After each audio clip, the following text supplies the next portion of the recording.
Another milestone achievement, Highway 2000, the centerpiece of Jamaica's multi-year Millennium Projects program, continues to unfold. It's a 4 to 6 lane controlled access tolled motorway with grade separated interchanges and intersections built according to modern international standards. The goal is to connect the capital Kingston with Montego Bay and Ocho Rios, passing through St. Catherine, Manchester, St. Elizabeth, Westmoreland, Hanover and St. Anne. Highway 2000 was conceptualized by Dr. Kingsley Thomas, the first chairman of the National Road Operating and Construction Company, NROC. Initiated by the government of Jamaica in September 1999, it was announced by then Prime Minister P.J. Patterson. Under his watch, phased construction of segments of the East-West corridor was completed by French investors Bouygues Travaux Publics. By 2006, the entire segment from the Portmore Causeway to Bushy Park in Clarendon was completed, and Jamaica celebrated this historic achievement. Under subsequent administrations, work continued, leading to an extension from Bushy Park to Sandy Bay and from Sandy Bay to May Pen. Then in 2007, Cabinet approved another contract with Bouygues Travaux Publics to carry out the design and construction for the north-south corridor of Highway 2000, also known as the Mount Rosser Bypass. After some unexpected challenges and delays, a new company was brought on board to finish the work. In June 2012, the Portia Simpson Miller administration signed a concession and implementation agreement with Chinese firm China Harbour Engineering Company, CHEC, to do the job. The North-South Highway is intended to connect Kingston with Ocho Rios and provides an alternative to the Bogwalk Gorge, Mount Rosser and Fern Gully. It's divided into 3 segments, from Ferry Caymanas to Linstead and from Linstead to Moneague, with a 3rd segment stretching from Moneague to Marmy Bay in Ocho Rios. Segment 2 from Linstead to Moneague is arguably the most significant road infrastructure engineering project ever done in Jamaica, given the technical expertise needed to construct the roadway across difficult hilly terrain. The 19.3-kilometer 4-lane highway was completed in mid-2014.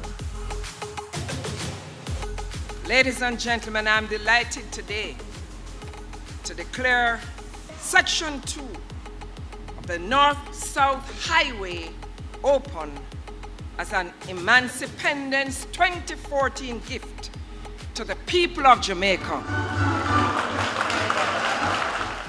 As part of this gift for Jamaica's 52nd independence anniversary, motorists gained the privilege of driving for a whole month on this segment of the highway without paying the required toll. But far beyond that, the benefits and possibilities for economic advancement being created by the highway are huge. It gives meaning to the argument that the road to development is paved by the development of roads.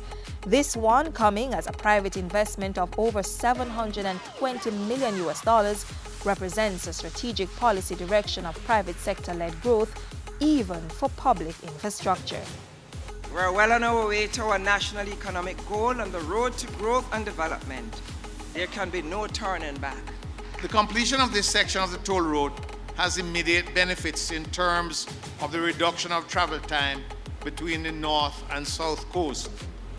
Reduction of travel time between the two coasts will translate immediately to increased productivity and result in significant savings for all who utilize the bypass in terms of expenditure on gasoline or wear and tear on their motor vehicles. The overall North-South project is being implemented by way of a 50-year concession agreement that allows the investor, CHEC, to recoup its expense, after which the government will take over responsibility.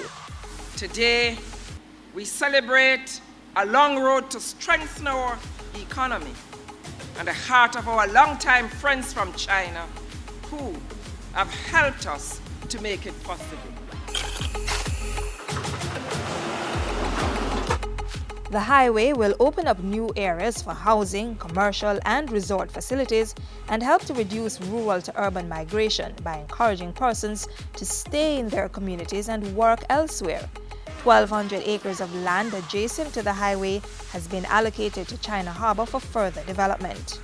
Under the concession deal, the government is ensuring that Jamaicans also benefit from technology transfer and guaranteed employment, as there are limits on the number of expatriates who can be employed through the life of the project. We are determined to run our government as a viable economic enterprise for the benefit of our Jamaican people. The linking of the major resort towns of Montego Bay, Falmouth and Ocho Rios to historical and cultural attractions in the capital city, as well as the old capital and Port Royal, is real and exciting. The ability to fully integrate all economic regions of the country has always been hampered by inadequate road infrastructure.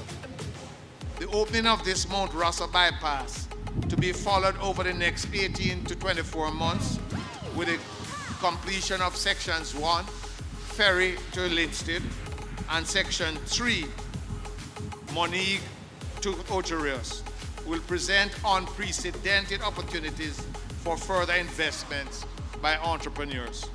It's now up to local entrepreneurs to tap into those opportunities and create wealth by investing in and moving Jamaica forward.